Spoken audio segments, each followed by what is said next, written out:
Agora vamos meditar na palavra de Deus, amados, né? Continuar nessa adoração, nesse momento de culto, aqui fazendo a nossa meditação na palavra. Eu queria que você abrisse comigo a sua Bíblia aí, no Evangelho de Mateus, no capítulo 6, Evangelho de Mateus, capítulo 6, nós vamos ler do versículo 25 até o 34. Ontem, na verdade, o pastor Elcio Barbosa, ele me ligou, aliás, passou um recado para mim ontem à tarde, se eu poderia estar aqui hoje ministrando essa palavra. E aí ele disse, olha, ministra aquela palavra que você ministrou na quarta-feira. Aí eu até demorei para responder para ele, já era ontem à noite. Ele passou outra mensagem para mim. Não vai responder, não, Zé? Aí eu falei assim, aí eu respondi para ele, falei, não, eu estou aqui dando uma repaginada na mensagem para nós poder pregar, com a graça de Deus. Então, amados, Mateus 6, cadê Mateus 6 na minha Bíblia? Essa Bíblia, quase não uso ela. Mateus 6, do verso 25 ao 34. Achei. Vamos, oh glória, vamos ler comigo então, acompanha comigo, amados, porque é tremenda essa mensagem. Diz assim, versículo 25 em diante, por isso vos digo, não andeis ansiosos pela vossa vida, quanto ao que haveis de comer ou beber, nem pelo vosso corpo, quanto ao que haveis de vestir.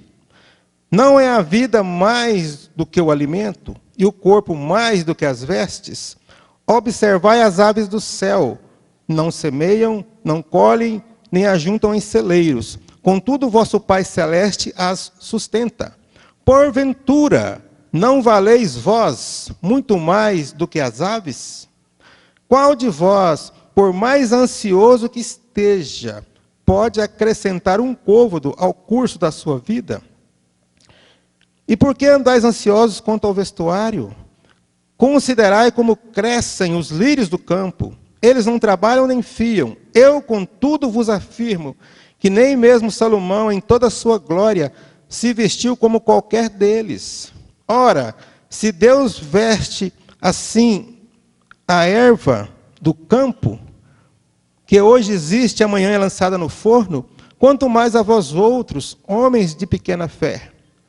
Portanto, não vos inquieteis dizendo, que comeremos, que beberemos, ou como nos vestiremos, porque os gentios é que procuram todas estas coisas, pois vosso Pai Celeste sabe que necessitais de todas elas. Buscai, pois, em primeiro lugar, o reino de Deus e a sua justiça, e todas essas coisas vos serão acrescentadas. Portanto, não vos inquieteis com o dia de amanhã, pois o dia de amanhã trará os seus cuidados. Basta ao dia o seu próprio mal. Amém, amados?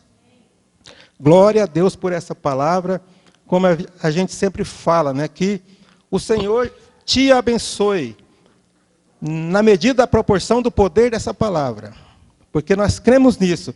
Na medida da proporção da palavra de Deus, nós somos abençoados. Como igreja somos abençoados na medida da proporção do poder dessa palavra, que é viva e que é eficaz. Amém, amados? Então essa é a segurança que nós temos. Mesmo a nossa limitação para pregar, nós temos a segurança de que, na proporção da medida do poder da palavra, Jesus te abençoa. O Espírito de Deus realiza a sua obra. Amém, queridos? Eu quero aqui, amados, para a gente começar, definir o tema dessa reflexão de hoje com duas palavras: fé e esperança. Fé e esperança. Eu já falei aqui outro dia, amados, que a fé, carregada com a força da esperança, é que mantém uma pessoa firme nessa jornada. É o que vai manter você firme para vencer os desafios, que não são poucos nesses dias, né, que precede o tempo do fim. Hoje, a minha preferência hoje para pregar é na área da escatologia mesmo.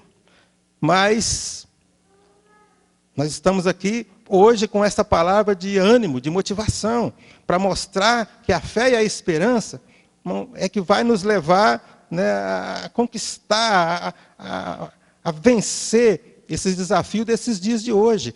E que, na verdade, nós sabemos que dias que precedem o tempo do fim, né, como está escrito em 2 Timóteo 3:1, que diz assim: sabe, porém, isto, nos últimos dias sobrevirão tempos difíceis. Sabe, porém, isto, nos últimos dias sobrevirão tempos difíceis. Amados, isso é profecia para, né, os dias de hoje, sem dúvida. É profecia para os dias de hoje. Mas a igreja tem a promessa de que as portas do inferno não vai prevalecer contra ela. Amém? A igreja tem a promessa de que as portas do inferno não prevalecem, amado.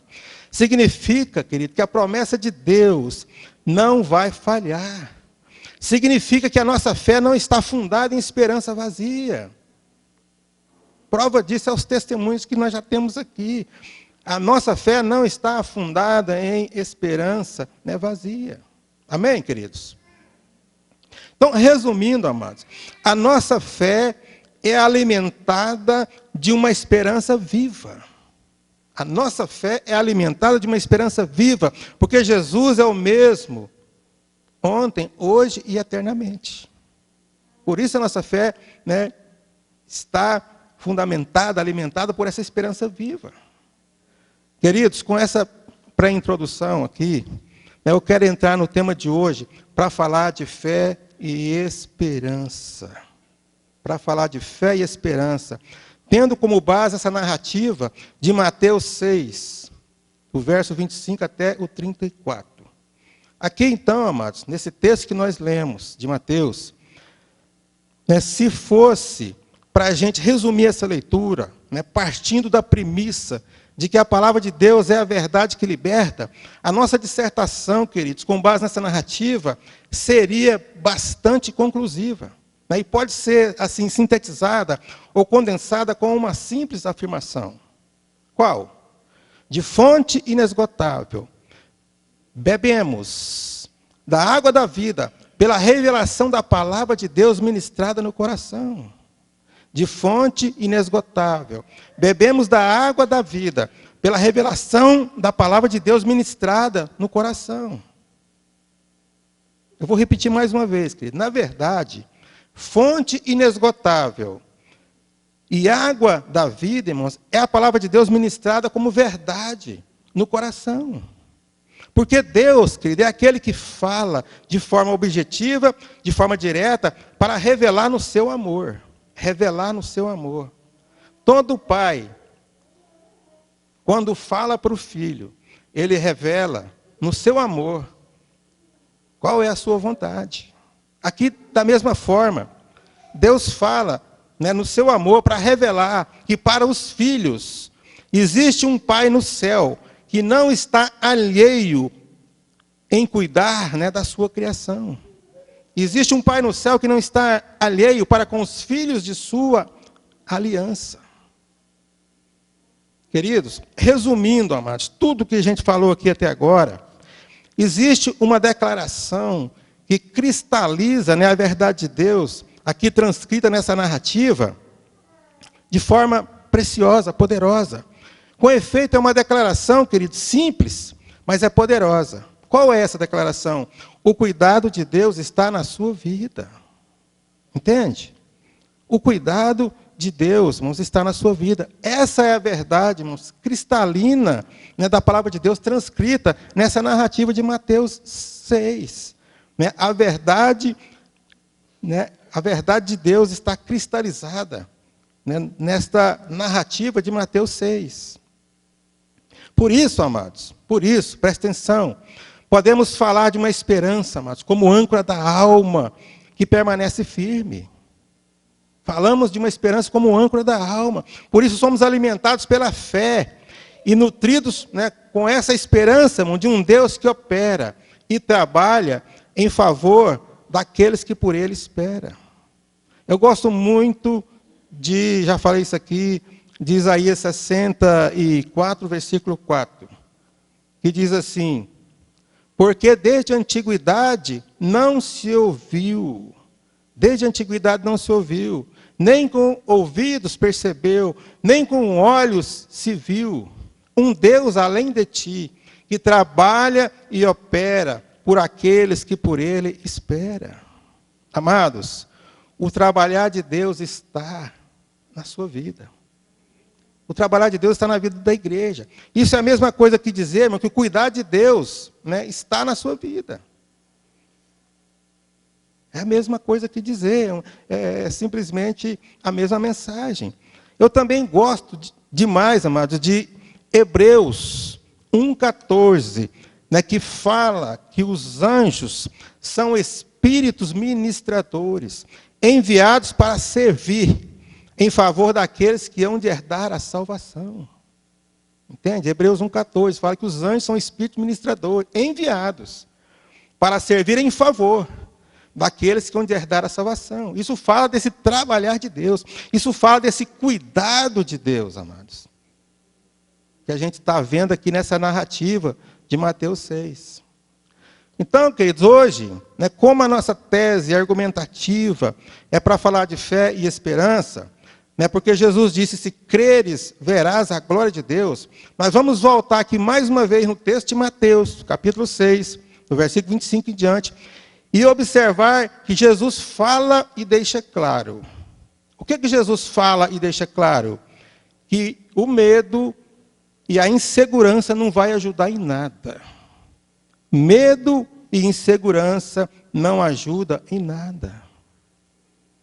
Amados, pensar no que vai ser da sua vida, com medo do amanhã, no que vai acontecer, não resolve o problema. Não resolve o problema viver ansioso, com medo, né, do que vai ser. Isso não resolve o problema. Pelo contrário, a pessoa pode até ficar doente, né, emocionalmente. De onde vem a depressão, amados? De onde vem as síndromes dos distúrbios emocionais? Vem do medo, vem da insegurança, amados. Até parece, né, que Jesus sabia, né, que nos dias de hoje, que os dias de hoje seria de medo e insegurança. Até parece que ele sabia que esses dias do tempo do fim seria dias de medo e insegurança. Não pense que Jesus não sabia, amados. Né? Eu sei que você sabe disso tanto quanto eu, porque na onisciência, né, Jesus sabia que essa pandemia ia trazer dias de medo e insegurança. Jesus sabia disso. Mas a sua palavra é de esperança. A palavra de Deus, irmãos, é de esperança. Aqui no resumo da ópera, irmãos, Jesus está dizendo que o melhor é crer e ter esperança. É melhor, irmãos, confiar na provisão de Deus. Salmo 34, versículo 5. Entrega o teu caminho ao Senhor. Confia nele e o mais ele fará. Queridos, voltando aqui em Mateus 6,33, nós vamos ler de novo esse versículo. Aqui no 33 fala assim: buscai, pois, em primeiro lugar, o reino de Deus e a sua justiça, e todas essas coisas, né, vos serão acrescentadas. Buscai, pois, em primeiro lugar, o reino de Deus e a sua justiça. Queridos, num português claro, colocando aqui, né, o pingo nos is, não resta-nos a menor sombra de dúvida. A promessa de Deus, o milagre da provisão e tudo mais está nesta aliança do reino. Entende? A promessa de Deus, né, o milagre da provisão e tudo mais está nesta aliança do reino. Aquele que busca em primeiro lugar o reino de Deus, amado, e a sua justiça, tem acesso direto, né, a todas as promessas de Deus. É um acesso direto. Por isso que Jesus disse, e todas essas coisas vos serão acrescentadas. Amados, provisão e livramento, isso é promessa de Deus. Promessa é sinônimo do trabalhar de Deus. Significa que Deus, amado, não volta atrás na sua palavra. Deus não volta atrás. Números 23, 19. Porque Deus não é homem para que minta, e nem filho do homem para que se arrependa. Tendo ele prometido, não o fará. Tendo ele falado, não cumprirá. Deus vela, queridos, pela sua palavra, é para que ela venha se cumprir. Amém, amados? Mas hoje, repetindo, a nossa tese argumentativa é para falar de fé, né, e esperança. Por isso, mais uma vez, vamos voltar no texto de Mateus 6 novamente e observar aqui, irmãos, cada detalhe, né, dessa linha argumentativa do pensamento de Jesus, que prova por A mais B que devemos confiar em Deus e crer na sua palavra. Nessa linha argumentativa, Jesus prova por A mais B que nós devemos crer em Deus e confiar, né, confiar em Deus e crer na sua palavra. Então, em primeiro lugar, amados, Jesus dá o exemplo dos passarinhos, das aves do céu. Né? Ele fala que os passarinhos não plantam, não colhem nem ajuntam em celeiro. É verdade, né? Passarinho não planta, não colhe, não ajunta em celeiro. Contudo, o vosso Pai Celeste a sustenta. Porventura, Jesus disse, não valeis vós muito mais do que as aves? Não valeis vós muito mais do que as aves? Queridos, quem é que vai dizer que este não é um argumento lógico? Né? Não tem como negar isso. Não tem como negar. Da mesma forma, Jesus fala também dos lírios do campo. Como crescem, não trabalham, nem fiam. Contudo, Jesus disse que nem mesmo Salomão, em toda a sua glória, se vestiu como qualquer deles.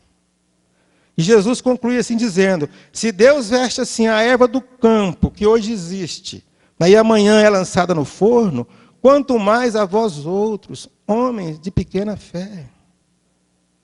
Homens de pequena fé, eu imagino que Jesus está fazendo, por que vocês não vão crer no que eu estou falando? Mas resumindo, queridos, com base nessa argumentação lógica, Jesus prova aqui por A mais B, que esperança, irmão, que a esperança, né, como âncora da alma, não é promessa vazia. A esperança como âncora da nossa alma não é promessa vazia. E a conclusão de Jesus vem aqui no versículo 31 e 32, que eu quero ler de novo. A conclusão dele vem aqui, ó, versículo 31 e 32. Portanto, não vos inquieteis dizendo, que comeremos, que beberemos, ou com que nos vestiremos. Porque os gentios é que procuram todas essas coisas. Pois vosso Pai Celeste sabe que necessitais de todas elas. Vosso Pai Celeste, né, sabe que necessitais de todas elas. Amados, eu quero aqui chamar a sua atenção para o versículo 32. Quando Jesus fala, né, sobre os gentios, né, o que a gente entende? Né? Quando Jesus fala que os gentios, né, é que procuram todas essas coisas. O que a gente entende com isso? Né? Jesus fala, não, é os gentios que procuram todas essas coisas. Aqui, queridos, os gentios, né, é uma referência de pessoas que não têm esperança. Referência de pessoas que não têm esperança, que não aprendeu ainda a depender de Deus, que vive, né, com medo e que vive inseguro. Os gentios aqui, irmão, fala de pessoas que não têm ainda uma aliança, né, formalizada com Jesus. Então é nesse sentido que Jesus coloca os gentios. Mas aqui, abrindo um parêntese, só a título de informação, querido, eu quero deixar aqui uma explicação. Para Deus, só existe 3 classes de pessoa no mundo. Só existe 3 classes de pessoa no mundo. São os judeus, os gentios e a igreja. Judeu, gentio e igreja. Quem não é judeu é gentio. Mas tanto o judeu como o gentio, né, quando se converte a Cristo pela fé, reconhecendo Jesus como Senhor e Salvador, se torna a igreja, noiva do Cordeiro. Entendeu? Para Deus só tem essas 3 classes, judeu, gentio e igreja. Tanto o judeu como o gentio, se convertendo, é a igreja, né? Se torna a igreja, né? Noiva do Cordeiro.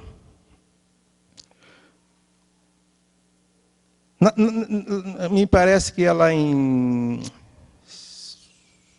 1 Coríntios, o apóstolo Paulo fala sobre isso, que de dois povos, Deus fez um, judeu e gentil. Deus fez um para a sua herança particular.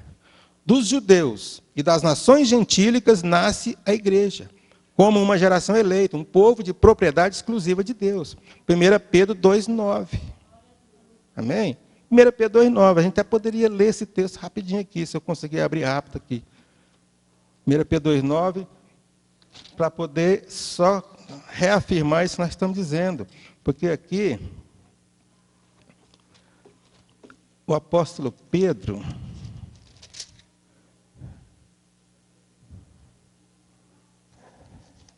Pedro 2,9. Assim, vocês conhecem, esse texto é conhecido demais nosso, né? Vós, porém, sois raça eleita. Tem tradução que fala geração eleita. Sacerdócio real, nação santa, povo de propriedade exclusiva de Deus. Amém? A fim de proclamar-lhes as virtudes daquele que vos chamou das trevas para a sua maravilhosa luz. Então, esse é o novo homem, né? Formado de judeu e gentil, que se torna a igreja, aquele que nasceu de novo. Essa herança particular, povo de propriedade, né, exclusiva de Deus. Amém, amados? Vamos continuar então aqui na nossa meditação. Aqui, amados, para reforçar ainda mais a sua argumentação, o que Jesus fala aqui? Ele usa aqui a expressão vosso Pai Celeste, para reforçar mais ainda, né, essa argumentação. Ele usa essa expressão, vosso Pai Celeste. Existe então, amados, um Pai na história. Um Pai que cuida até da natureza que foi criada. Alimenta os pássaros, dá beleza para os lírios do campo. Um Pai que cuida até da natureza que foi criada. E nessa linguagem alegórica de Jesus, né, subentende-se que para os filhos, Deus tem muito mais. Para os filhos, Deus tem muito mais. Aqui, irmãos, a figura do Pai resume tudo como sinônimo de proteção e segurança. A figura do Pai resume tudo nisso. Sinônimo de proteção e segurança. Ou seja, nessa escala de valor, amado, apresentada por Jesus, o Pai tem para os filhos uma lista de prioridade. Significa, presta atenção, significa que mesmo antes de alimentar as aves do céu, mesmo antes de vestir os lírios do campo, com tanta beleza, Deus tem promessa para a sua vida. Amém, amados? Então, Jesus aqui, ele, né, mostra essa escala de valor, de modo que a gente entende que existe, né, no coração de Deus, como Pai, uma lista de prioridades. É Jesus tentando me convencer e convencer você, que mesmo antes de Deus, como Pai celeste, né, alimentar as aves do céu, mesmo antes dele dar beleza para os lírios do campo, ele tem promessa para a nossa vida, para a sua vida. Amém, queridos? E o segredo está onde, amados? Já estamos caminhando para o final. O segredo está onde? Está na aliança do reino, firmada, né, no sacrifício da cruz, pelo sangue derramado para a remissão do pecado. Esse é o segredo, o segredo está na aliança do reino. É isso, amado, que formata a fé e a esperança, né, no meu coração, no seu coração. Porque estamos aqui na aliança do reino, nova e eterna, né, em Cristo. Eu sempre falo isso aqui, que nós, como igreja, somos o povo da aliança de Deus, nova e eterna em Cristo Jesus. Amém, queridos? Então eu quero terminar lendo agora 1 Pedro 3,15, para a gente concluir aqui. 1 Pedro 3,15. Diz assim, 1 Pedro 3,15. Antes de quê, amados? Se nós fazermos um paralelo aqui com os textos. Antes de viver ansioso, antes de viver preocupado com o que vai acontecer amanhã, antes de ficar, né, preocupado demais. Antes, o versículo usa essa palavra, antes, santificai a Cristo como Senhor em vosso coração. Santificai a Cristo como Senhor no vosso coração, estando sempre preparados para responder a todo aquele que pedir a razão da esperança que há em vós. Santificar a Jesus como Senhor no nosso coração e estar preparado para responder a todo aquele que pedir a razão da esperança que há em nós. Amados, a razão da esperança como âncora da alma, queridos, firmada no meu coração e no seu coração, né, está nessa aliança do reino, debaixo do senhorio de Cristo Jesus. Santifique a Cristo, né, como Senhor e Salvador. E como igreja, amados, noiva do Cordeiro, nós, como igreja, né, que é a noiva do Cordeiro, sabemos que a aparência desse mundo passa, mas aquele que faz a vontade de Deus permanece para sempre. Como igreja, queridos, aguardamos o toque da trombeta, porque Jesus está vindo buscar a sua igreja. Nós não cantamos isso aqui, ele vem num piscar de olhar, não é o refrão, o verso? Ele vem num piscar de olhar, e quem estiver preparado, com ele irá, para na sua glória morar. Então nós cantamos, essa é uma verdade cantada, queridos. Como igreja, nós aguardamos o toque da trombeta, né, porque Jesus está vindo buscar a sua igreja. 1 Coríntios 15, 51. Eis que vos digo um mistério, nem todos dormiremos, mas transformados seremos todos, num momento, num abrir e fechar de olhos, ao som da última trombeta, porque a trombeta soará, e os mortos ressuscitarão, incorruptíveis, e nós seremos transformados. É o arrebatamento da igreja, amados. Nem todos dormiremos. Você falou aqui, a hora que a Rosa falou aqui, não, eu acho que eu quero ir junto com o meu amor, com o meu bem. Eu pensei lá comigo, com os meus batons, só se for no arrebatamento, aí vai junto. No arrebatamento vamos todos juntos, mas fora, a não ser que caia um raio, né? Aí, misericórdia, pastor Daniel. Para os dois juntos. Mas no arrebatamento é certeza que vai os dois juntos. Né? Glória a Deus por isso. Então, amados, concluindo, falando aqui sobre, né, 1 Coríntios 15, 51, que nem todos dormiremos, né, mas transformados seremos todos, a trombeta vai tocar, os mortos vão ressuscitar, e nós seremos transformados. Queridos, esta é a verdadeira razão da esperança que alimenta a fé no coração da igreja. Nós podemos vir aqui, podemos trazer pregadores eloquentes que vai falar, que vai mexer com a igreja, mas a razão da nossa esperança resume nisso. Né? Essa esperança que alimenta a nossa fé resume nessa expectativa que nós temos do retorno do nosso mestre amado. Amém, queridos? Então era isso que a gente queria falar nessa noite, e que o Espírito de Deus, né, possa continuar falando ao seu coração, possa continuar renovando, né, essa medida de fé, de esperança no seu coração, porque a palavra de Deus não vai falhar, irmão. Jesus falou, vai passar o céu, vai passar a terra, mas as minhas palavras jamais vão passar. Então nós podemos crer, né? Jesus está aqui nessa linha argumentativa, querendo me convencer você, de que nós podemos, né, viver nessa dependência de Deus, saber que Ele é que cuida, Ele é que trabalha, Ele é que dá ordem para os anjos. Amém, amados? E nós podemos continuar, né, até que Ele venha, né, vivendo essa expectativa de que o melhor de Deus, irmãos, está, né, à nossa disposição. O melhor de Deus é esse senhorio de Cristo Jesus na minha e na sua vida, porque Ele é que pode todas as coisas. Né? Eu gosto também daquele versículo que Jesus fala assim, sem mim nada podeis fazer. Subentende que com Ele, então, nós podemos dormir o sono do justo. Amém, amados?